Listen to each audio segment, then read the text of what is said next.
get up here as close as I can. I don't like y'all being so far away.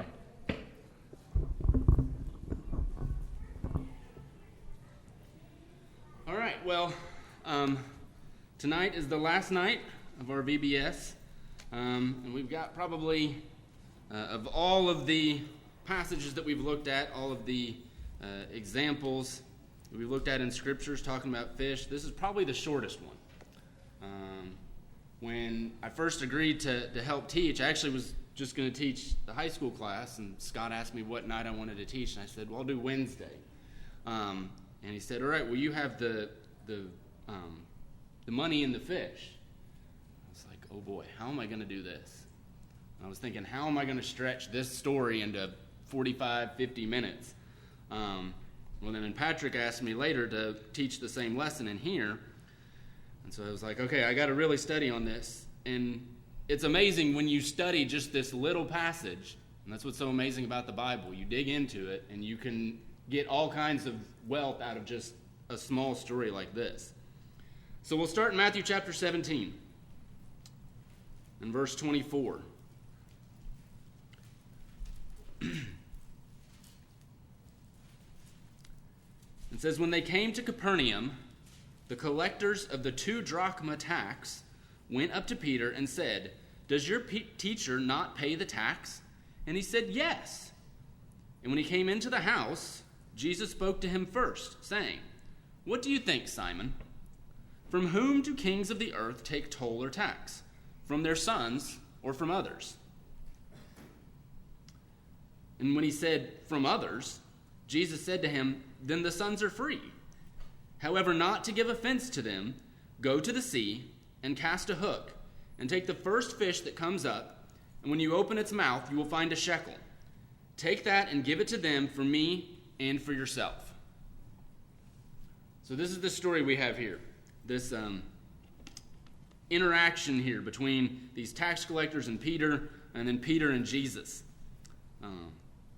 First off, when I was thinking about this, I thought it was interesting that this account is only recorded for us in Matthew. And it's the only gospel that records this for us. And I just thought that was interesting that Matthew, of all people, would be the one to record this. Because what was Matthew's profession before he became a disciple? He was a tax collector. So he probably found this instance between Peter and Jesus to be of interest. You know, it was something he knew, something he was familiar with, this idea of taxes. So now what was this tax? In the ESV, the version that I have, it calls it the 2 drachma tax. Does anybody else's Bible call it something else? Or do you have a different heading at the top of it? Temple tax. The temple tax. That's what it's commonly referred to as the temple tax. Well, what I want to look at, what we're going to spend a few minutes here in the beginning looking at, is actually kind of where this tax originated. It had changed purposes from its original instance, but kind of where it had come from originally. And we're going to go all the way back to Exodus chapter 30.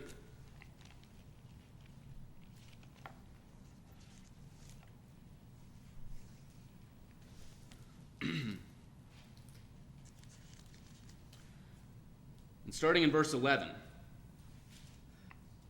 The heading in my Bible here actually says the census tax that we're about to read about here.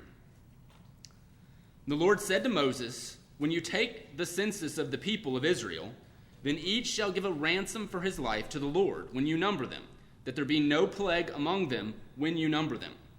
Each one who is numbered in the census shall give this, half a shekel, according to the shekel of the sanctuary. The shekel is 20 gerahs. Half a shekel is an offering to the Lord. Everyone who is numbered in the census, from 20 years old and upward, shall give the Lord's offering. The rich shall not give more, the poor shall not give less than the half shekel when you give the Lord's offering to make atonement for your lives. You shall take the atonement money from the people of Israel and shall give it for the service of the tent of meeting, that it may bring the people of Israel to remembrance before the Lord so as to make atonement for your lives. So this account here, where God is telling Moses to take this census and to collect this tax during the census is in the middle of all the instructions about the tabernacle and how to build the tabernacle and what to put in it and all of these different things. And actually, if we skip ahead a little bit to Exodus 38, then we actually see the results of this collection. Exodus 38, verse 25.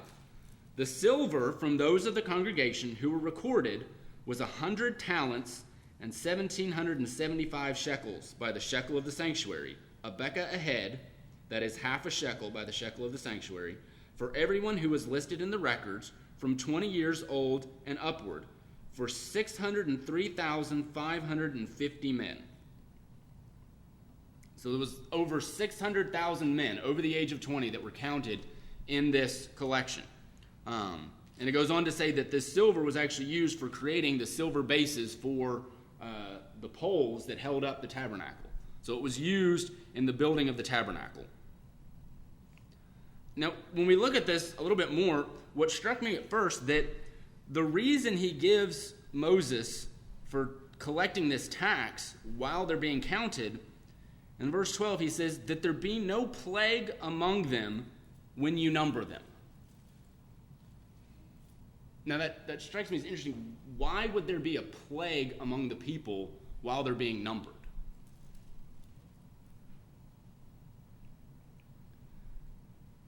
It actually reminded me, when I was reading this, it called to my mind one of my favorite accounts in Scripture in 2 Samuel 24, when David decides he wants to take a census of the people of his own accord.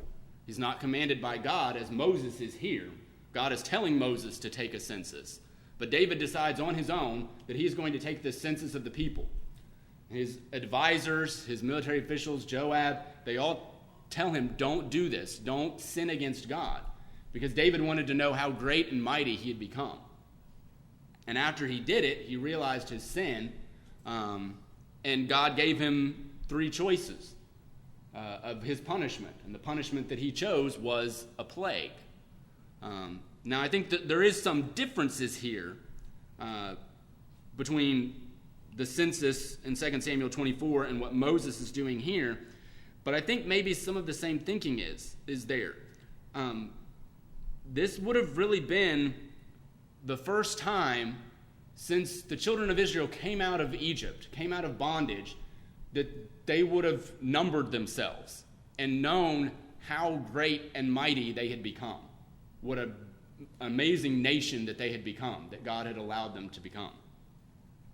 And so I think God's reasoning here, and he mentions this, that it is to give a ransom for their life. It is a reminder that they belong to God, that they have been ransomed by God out of slavery, out of bondage in Egypt, and that, yes, you may be a mighty great nation, but you are my nation, you are my people, you belong to me. So it was simply a reminder of that, that they belong to God. It was a ransom for their life. The other interesting part about it is, oftentimes when we think of a tax, the way we think of it nowadays, especially in our society, the richer you are, the more you pay, right? The rich pay more, the poor pay less in tax. It wasn't the case with this. Everyone paid the same. Now, it was a fairly small amount.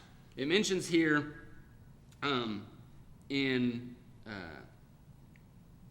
Exodus 30 that the shekel is 20 gerahs. And they're supposed to give half a shekel, so that's 10 gerahs. Well, I have a note in my Bible that a gerah was about 0.6 grams.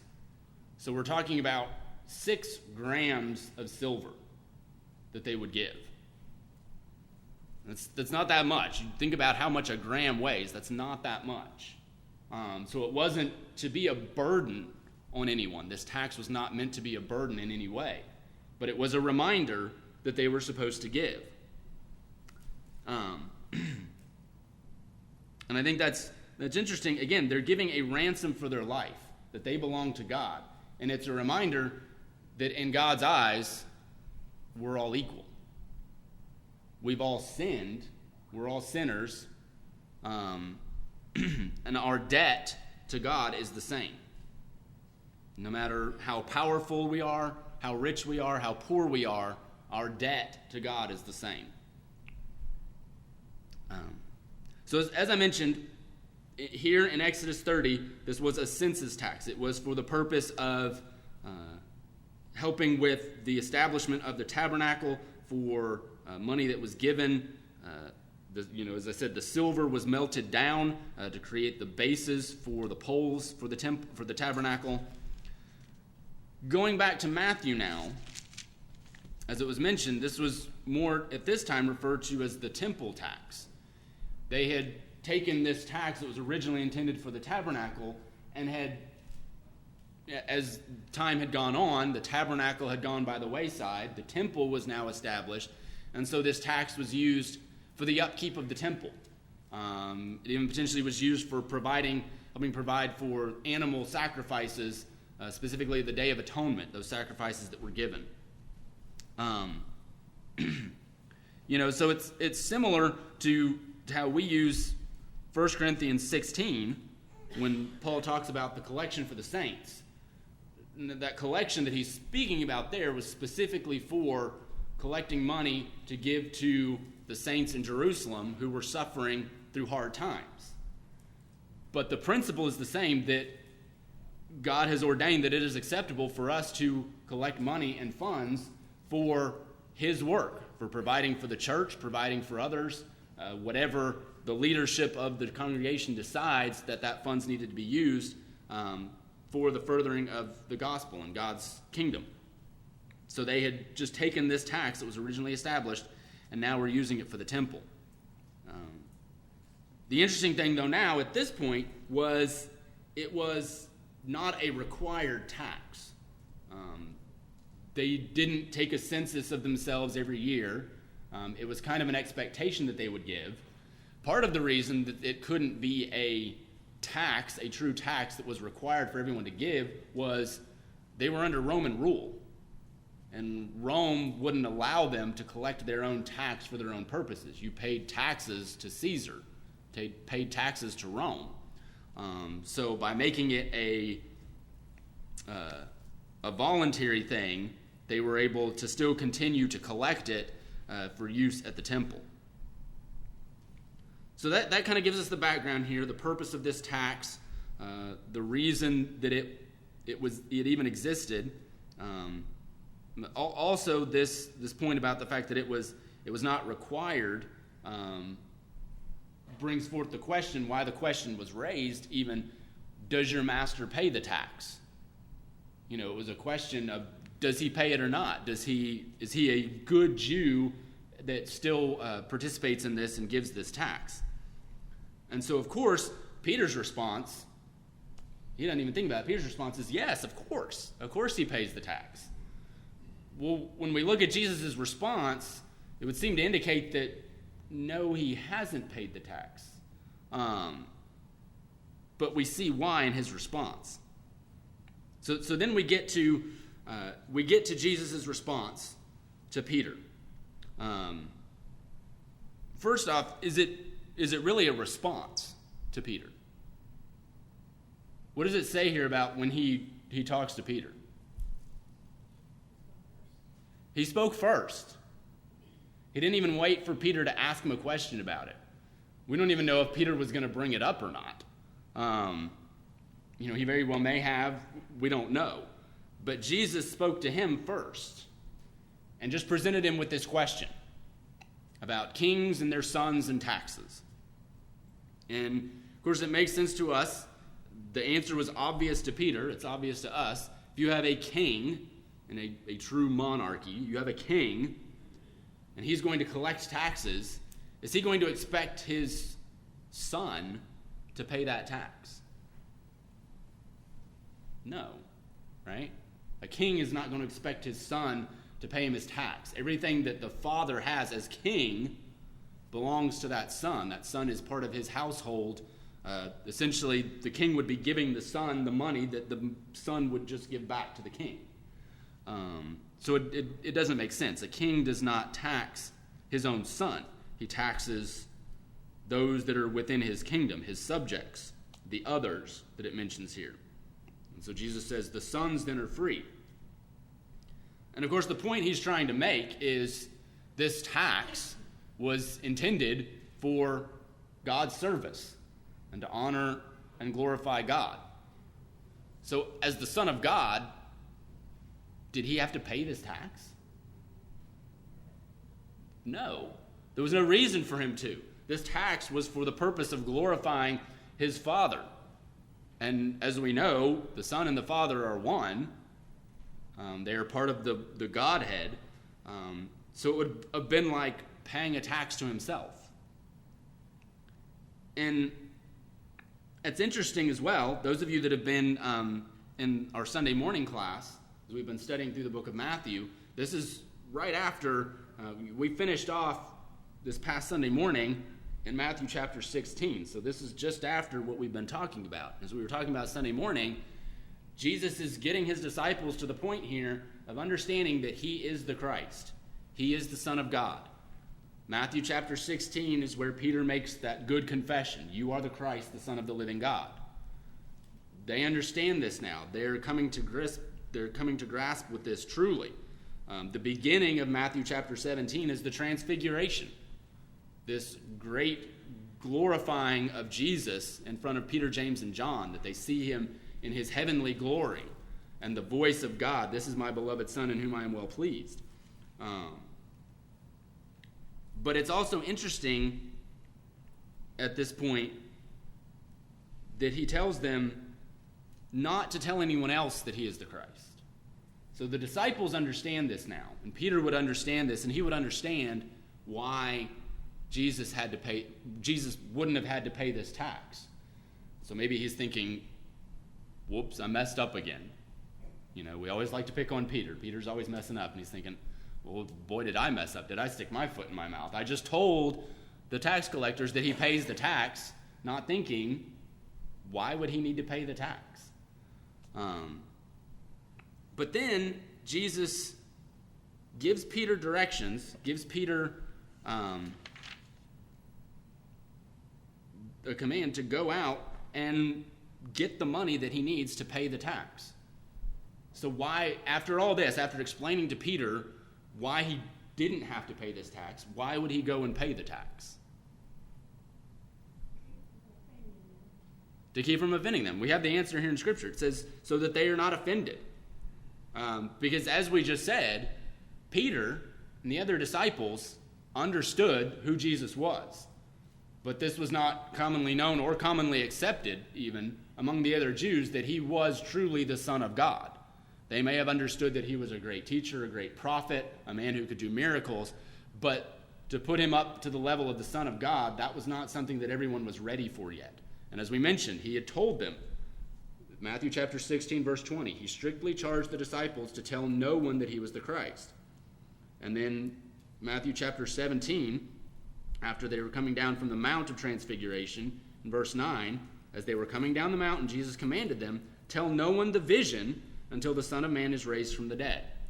So for them to go out and Peter to go back to the tax collectors and say, no, he doesn't have to pay the tax because he's the Son of God, that would have created an even bigger issue. Or just simply saying, he doesn't have to pay the tax, I was wrong. We've read as well, the Pharisees and the Sadducees and the scribes were looking for any reason possible to condemn Jesus, to find some fault with Jesus. And it would have been very easy if they had found out about this to say, he doesn't pay the temple tax. How can he be a man of God and not pay the temple tax? It would have been a very easy thing for them to have taken advantage of and used to malign him in some way. Now, the other part of this as well, it seems to me, it reminds me as well of Jesus being baptized. We talked about this on Sunday morning, but why was Jesus baptized? Did he need to be baptized? Did he need to repent of his sins, as John was preaching? So why was he baptized? God commanded it. To set an example, to affirm John's message as well.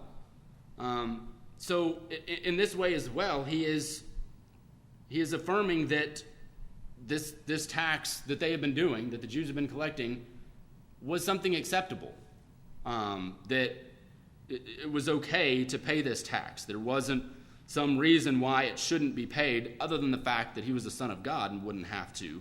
But the tax itself was acceptable. So you're going to have to talk more. I'm going to be done really early. So then we get to really the miracle part of all of this. And he gives Peter this command to go out and how to get the money to pay this tax. Now, why wouldn't, as Scott was teaching a couple nights ago, Jesus had just taken a minuscule amount of food and made it feed 5,000 and then 4,000 people. Couldn't he have just made the money appear? Just through some miracle said, here's the money, go pay it. I think it's interesting that he tells Peter he has to go do something to get this money, right? It's not just a simple, here's the money, go pay the tax. Peter made his livelihood with fish. So it's appropriate that the money's on fish's mouth, right? Exactly. What? Between his livelihood and... He could have told him to go do any number of things. He could have told him to go plow a field, and you go plow a field and you'll hit a rock, and under that rock will be the money. Or go to the first tree you find and look in the bird's nest, and there'll be the money in there. He could have come up with any number of things that he would do. But he told him to go do what he knew how to do. He told him to go fishing. Peter knew how to fish. He was a fisherman. He didn't expect him to do something big and great and grand. He expected him to use his abilities and what he knew how to do to serve God. And that I think is really the biggest part of this. That not only did he tell him to go fish, he told him that he had to go do something. And we don't have any account here of Peter actually going and doing it. We assume from the account and the way it's worded that he did go do it. That's a very safe assumption that he went and did it. And there's no rebuttal from Peter. He could have easily, we know how Peter is, he could have easily said, Lord, how is this possible? I've been fishing my whole life and never have I pulled a fish out of the sea and it had money in its mouth. In the same way that they doubted in the feeding of the 5,000, how can we make this little bit of food feed all these people? And maybe we see a little bit of Peter's turning the corner here and understanding a little bit more that, yeah, I'll go do this. That makes sense. I know you can make this happen. You've calmed the sea. You've fed these people. You can make money in a fish's mouth. But the point was, he still had to go do it. Jesus didn't just give it to him. He didn't drop the money in his lap. So I think then the lesson for us, as we think about this, as I said, God gives us talents and abilities. Did somebody have a... Oh. It makes me think back to David and the threshing floor, that Peter wasn't to just get this money out of nowhere. He had to go and do something for it. Jesus could have just handed it to him,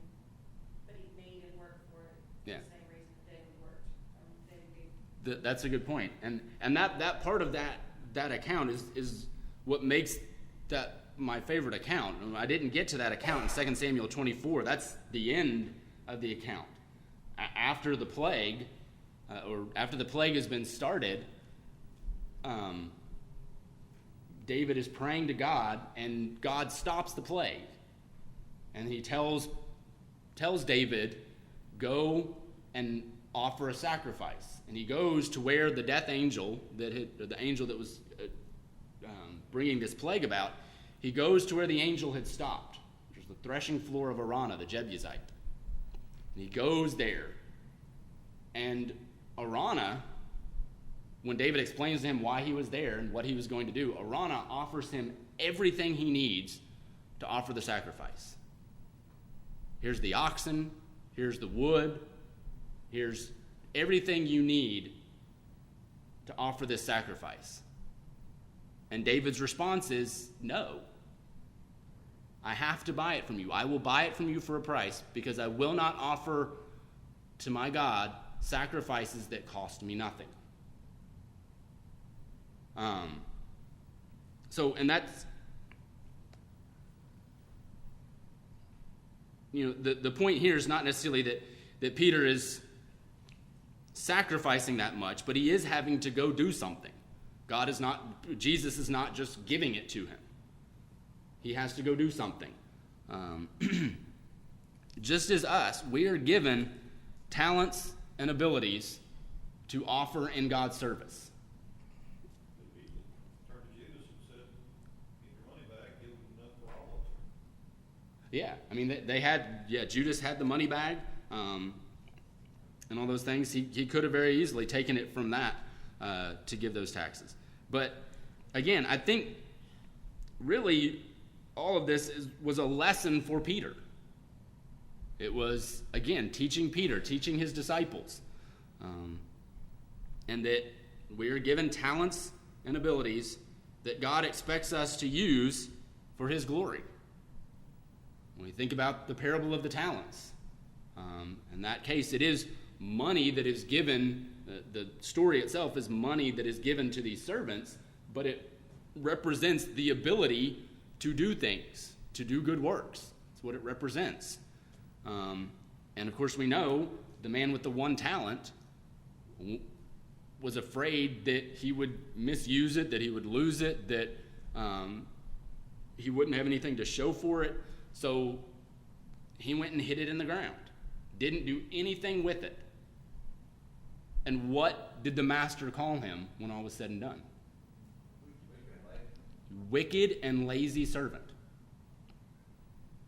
So if we have talents and abilities that God has given us, and we're not using them for his glory,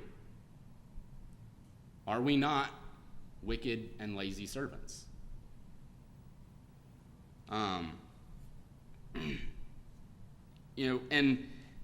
And the other part of it as well, and this goes back to some of the comments that were made during class.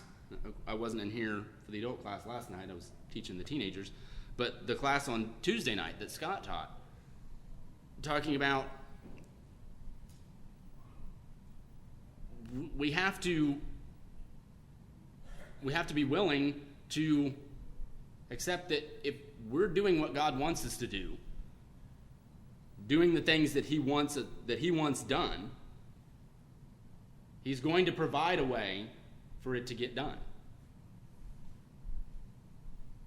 That's what he did here for Peter. He provided a way for it to get done.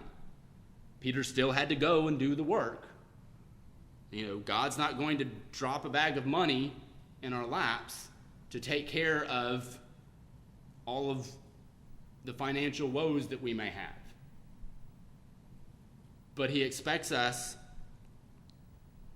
and if we use our talents and abilities to glorify him, then, just as we talked about the other night, we have to be willing to step out and say, I have faith, just as Peter did. Peter probably had never had, as I said, an example in his life of pulling a fish up and it have money in its mouth.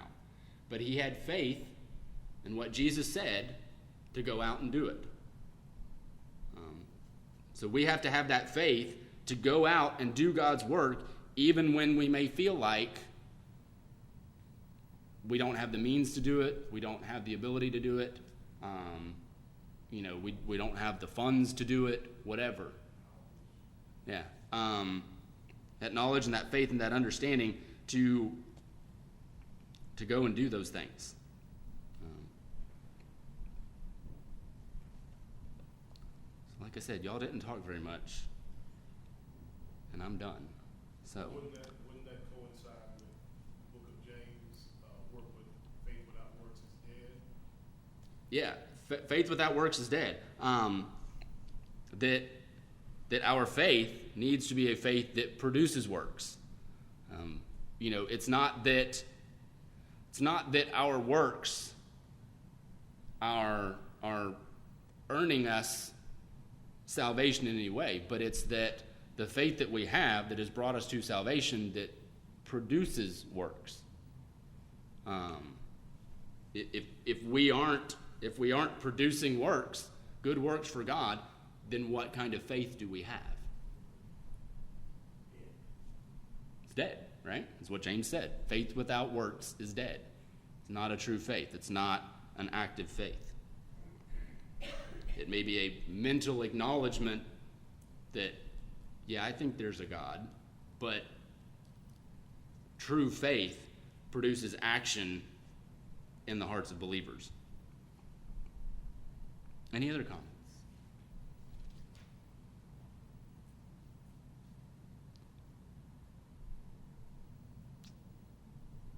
I said we got done early. I was expecting Patrick to talk a little bit more, but Well, we could show you cookies while the kids. That's true, we could. So, You got a class. thank you. Like I said, I tried to dig into this as much as I could, and I was honestly surprised with the depth of information that we can get from just this small account, this small instance in the life of Peter and Jesus and their interaction together, and knowing what this tax originally came from, what it was for, that it was a reminder to the people that they belonged to God, and that they were to serve God. And then Jesus uses that to teach Peter in this instance, not only that he is the Son of God, but that if you go and do the things that I want you to do, then I will provide for you. So, where Patrick went.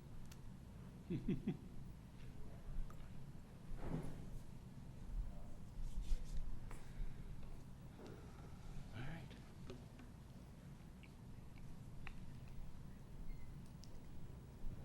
See, I think he's checking on snacks. So. Well, thank you all for the comments that you did provide. I appreciate that. Hope you got something out of this. I know, like I said, I was pleasantly surprised in my study and the information that can be gleaned. It's always amazing, no matter how many times you read God's Word, you can read the same thing over and over and over again. And when you really study it and really get down to it, how much you can get out of it and learn from it. So, all right. Well, I guess y'all can talk amongst yourselves, and I'll check with Patrick and see when we can go get snack. Thank you.